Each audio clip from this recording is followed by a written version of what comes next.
Hey everyone, welcome to the PFF Betting Podcast. I am your host, Kendall Ben. Joined with me as always now, PFF's senior data scientist. Ben, I'm not going to forget that ever again. Now it's new. A promotion. Congratulations again. But PFF data scientist, senior data scientist, Ben Brown. Today we are breaking down the big bowl games for Friday, December 31st. So let's get into it. Football fans, I'm sure we all love an action-packed, high-scoring NFL game, but with the latest no-brainer from DraftKings Sportsbook, an official sports betting partner of the NFL, you'll be a winner once a single point is scored. New customers who bet just $1 on any team to score can win $100 in free bets. It's just that simple. If Sportsbook isn't available in your state yet, you can still get in on the NFL action. Everyone can play for huge cash prizes all season long with DraftKings Daily Fantasy Sports Contests. DraftKings is giving all new customers a free shot at millions of dollars in total prizes with their first deposit. Download the DraftKings Sportsbook app now. Use promo code PFF.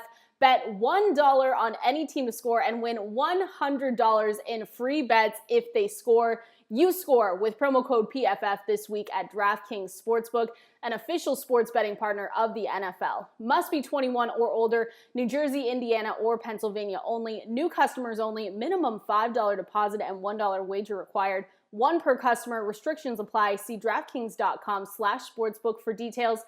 Gambling problem? Call 1-800-GAMBLER.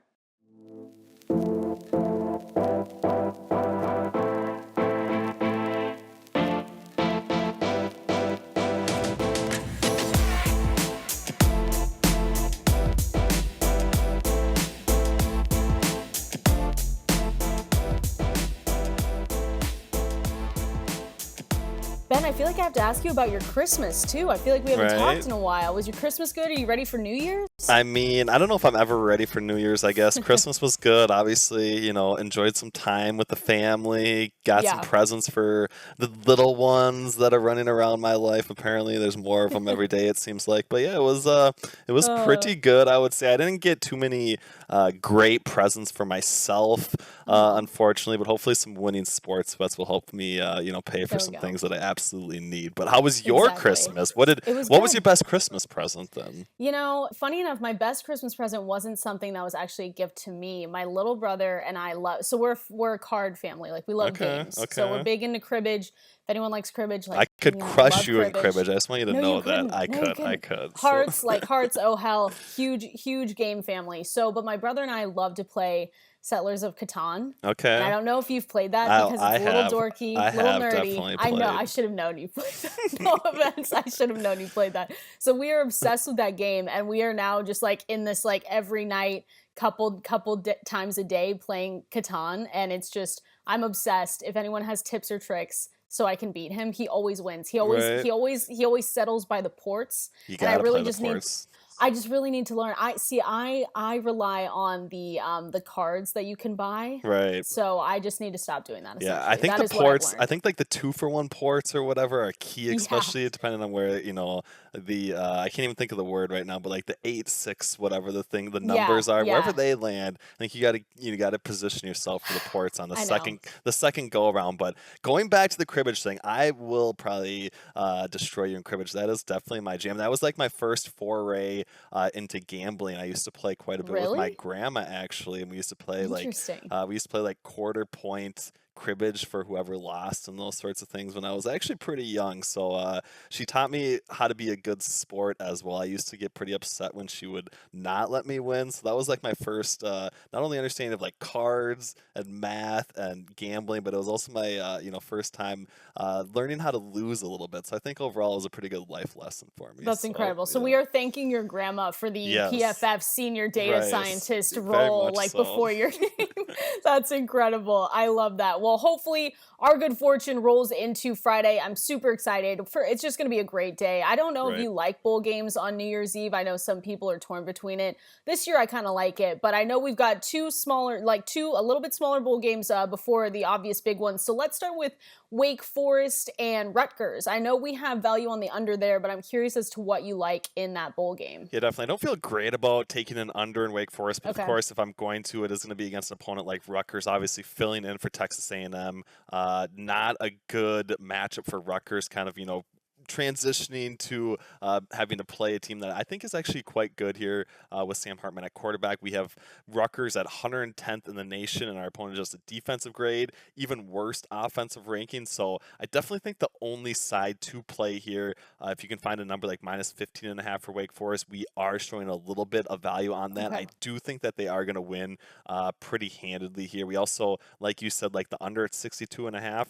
If I was going to play something more toward the line of the total, I would probably be looking for something along a Rutgers team total under right now. I just don't think they're going to be all that successful in this match. Of course, we have Wake Forest 61st overall and our opponent adjusted defensive grade, so maybe there's a little bit of a scoring opportunity for Rutgers, but I think given the fact that we like Wake Forest on the spread and the under, maybe the best bet is probably going to be Rutgers team total under is kind of where I'm leaning at right now. So okay, cool. I like that, and I like it's an 11 a.m. kick. There's nothing better. Like we are just gonna have a full day of bowl games tomorrow, and that I think you just have to put money on each game because then you're just rolling the whole day, and it should be a good one. The other one, Washington State Cougars. I'm in Seattle right now, so I know everyone and anyone here is going to be rooting for the Cougars, but they are taking on Central Michigan, and there's a lot. They like PFF Greenline likes Central Michigan +7. They also like the under. I'm curious as to see if you kind of are leaning that way too. Yeah, definitely. So we have it, Central Michigan does have a really good defense. So I do think if you lean their direction on the spread, which is what, PFF Greenland, like you said, likes at +7. We also like the money line quite a bit. I think the money line has almost as much value basically against the spread. I think we have 1.8% value on +7, 1.7% value on like +205 for Central Michigan. So I don't hate either of those. And I definitely think if you expect the Chippewas to probably, cover, then I also think this is a game that's going to be more so along the lines of the under 57-point total. Central Michigan, better quarterback in this matchup, much better defense. We have them 22nd overall in our opponent just defensive grade. Better, pretty similar, I guess, offensive rankings. 39th for Washington State, 46th for Central Michigan, basically. But I lean towards Central Michigan. I do think the Group of 5 school is going to be able to handle the Cougars here a little bit. I haven't been overly impressed with what I've seen from Washington State basically at all this year. So I'm hoping all the fans that we have in Seattle, especially supporting you, don't get too upset from us. But I do think Central Michigan is the correct side. They're probably not getting quite as much respect as they deserve as one of pretty solid Group of 5 team that's performed better than expectations. Actually come through for us on PFF Greenline quite a few times here this season. So I'm riding with our Chippewas here for one more time. So I have to ask, is there a team this season during the college football season that you just rode with almost the entire way, that you have to kind of give them a little shout out before the season ends? It's always been, for the last 3 years, basically, it's been the UAB Blazers for a number of different reasons.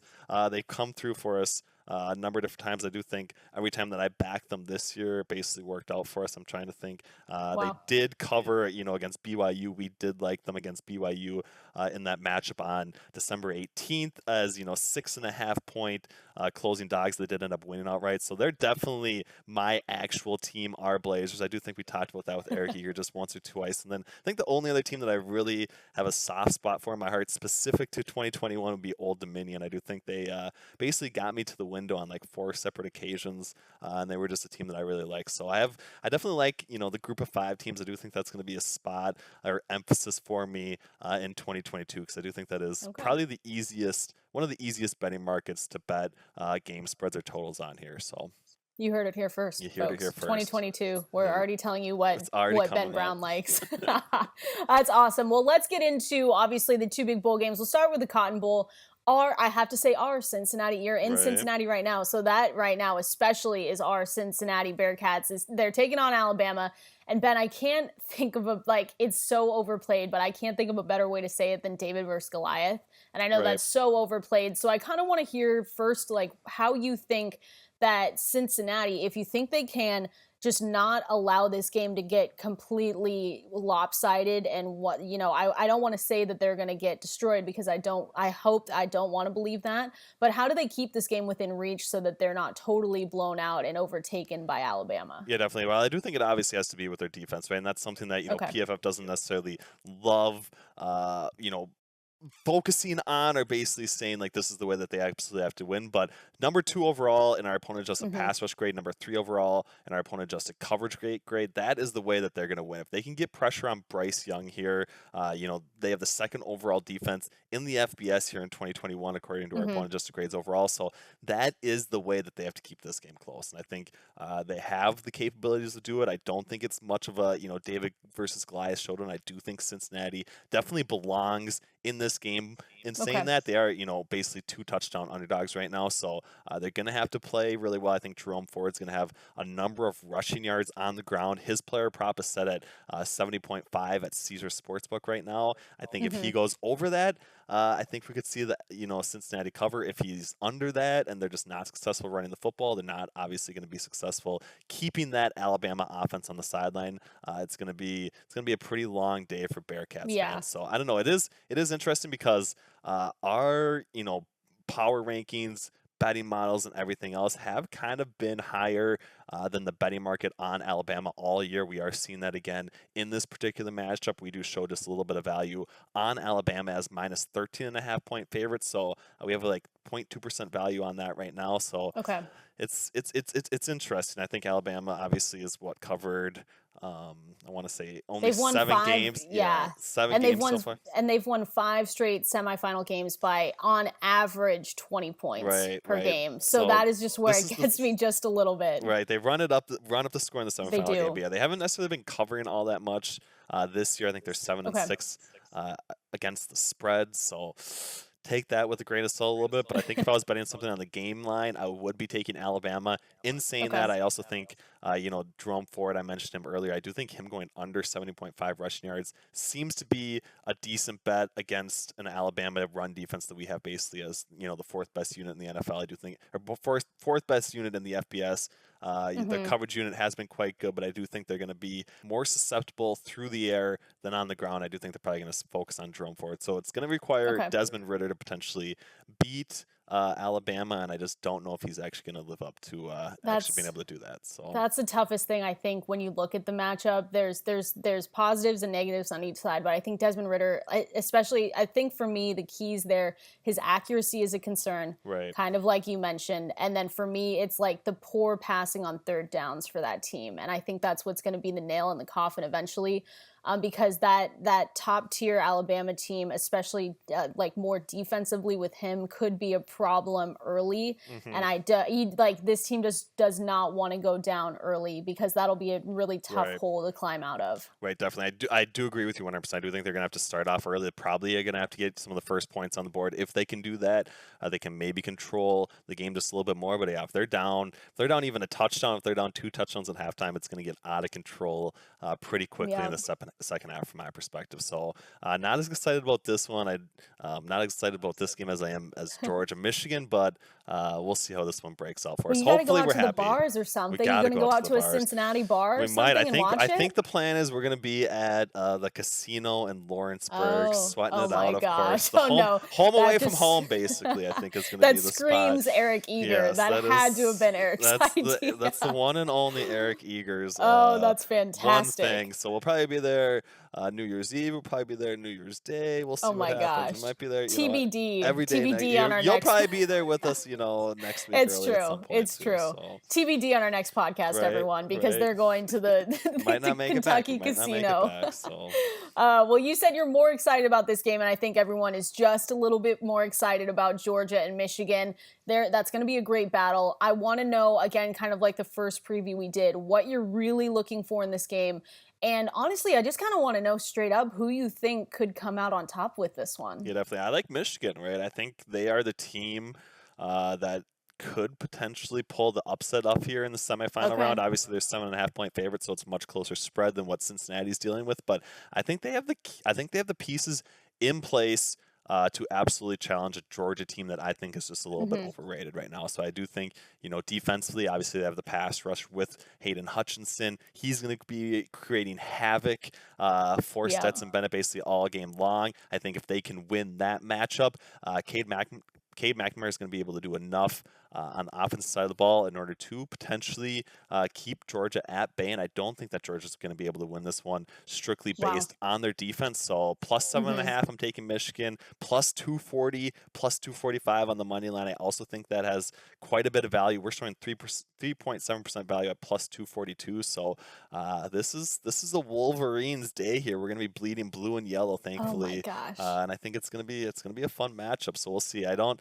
really have a strong play on the total 45.5 points. Okay. Maybe it goes over a little bit. Obviously, if you think, okay, McNamara is going to be successful with that Michigan offense, potentially scoring some points against this highly rated Georgia defense, but I don't really love that as much as I just like Michigan covering here, 7.5 point spread. I think it just makes too much sense. So I feel like you're saying Georgia defense with like air quotes around it. Like you just quotes, really aren't. Yeah, but you seriously really aren't, like, you don't buy into that Georgia defense narrative, or do you just think that like when they played Alabama, it was obviously shown that they had weaknesses, and now you think that it's going to happen again? Yeah, I think that they definitely have weaknesses, and I do think that just like relying on defense in general is not something that we really want to do from a predictive standpoint. We see how often it regresses. Even sometimes during the season we can see some performances obviously shift quite a bit. So it's not something you want to lay your foundation on. And I do think that people have kind of overstated and overvalued the Georgia defense all year. And I think that's gonna come to the forefront here tomorrow. So that's why I like Michigan quite a bit. So I think it'll be fun. It'll be fun, they say. Yeah, I like that. So well, it's just a strength versus strength thing, right? Because like, okay, we do put air quotes around them, but like Georgia's run defense allowed 83 rushing yards per game, right, this season, 2.7 yards per rush. But then you take Michigan's rushing offense, and they're averaging 224 rushing yards per game. Right. So it's just going to be the best of both worlds colliding there, and it's really just going to be interesting to see who comes out on top. I'm with you. I really want Michigan to win, not just because of us, but because Solfaro in the office. You're going to be around him. I'm going to be around him. He'll probably be at the sports book with us too. Oh, so probably. That's why I'm saying you guys aren't going to, like, we will not have a podcast. Like, I'm just letting everyone know it's going to be, but it should be a really great game. Are there any props you're kind of looking at in this one? Are you really? I do kind of like Cade McNamara to go over 1.5 passing touchdowns plus 150, so you don't need it obviously to happen 50% of the time in order to break even. So I like that quite a bit. I do think if you think Michigan's going to cover, it's going to be because of him. So I like that one quite a bit. I also think over 16.5 completions makes quite a bit of sense from his perspective as well. Obviously we have the coverage unit for Georgia is basically the best in the country. So it's obviously a little bit of it's not going to be a great feeling, but I do think that McNamara is going to be able to do enough here to potentially go over that. Like I said, doesn't really need to happen 50% of the time in order to break even at that plus 150 price, but I also like him to get some easy completions as well to go over 16.5. So those are two I like. Not a ton of unders. I think you could probably play some Stetson Bennett under if you really wanted to, like 220.5 passing yards. I think that's a spot. I think they're going to have to rely more so on a guy like Zamir White than anything else if they're going to be successful offensively. I just don't really buy into Stetson Bennett being a difference maker in this particular matchup. So under 220.5 passing yards as well, I think is a pretty safe player prop bet. Okay, cool. And so I did not read this before we came on, just going to say it out loud, but is there COVID-19 concerns for any team playing tomorrow? I don't believe so. Yeah, I think Georgia had a little concern earlier, but I think everyone should be. I think everyone is expected to play at basically full strength tomorrow. That's my understanding as well, of course, with the injury, designations and those sorts of things with college football. We just don't know that information at certain points, and there's obviously quite a bit of incentive for teams to keep that as close to the vest as possible, especially in a matchup like this. So I haven't really heard of anything. I do know that, like you said, Georgia had some possible concerns early on in the week. I don't think anything's basically been said outside of that. So I would expect, both teams to have full strength here for kickoff time for sure. So perfect. Well, we bleed blue tomorrow. Blue and our Bearcats. You got to tell me you're at least cheering for the Bearcats. Oh, I will tomorrow. definitely cheer for the Bearcats. Okay, but I'll probably be betting acceptable. Alabama still. I mean, that's just the way it is. So I'll let you know how Catan goes tonight too. Seriously, if anyone has tips, I cannot beat my brother in this game. So please send me some tips because I have No, I think I know what I'm doing, but then I always lose, so I don't. Right. But it should be fun tomorrow, Ben. Thank you so much as always. Everyone, thank you so much for listening. Make sure to follow us all both on social media, and make sure to go to pff.com/betting. That is where you can find all of Ben Brown's articles, all of these player props, everything we talk about with PFF Greenline. All the good stuff is right there, and have fun tomorrow, everyone.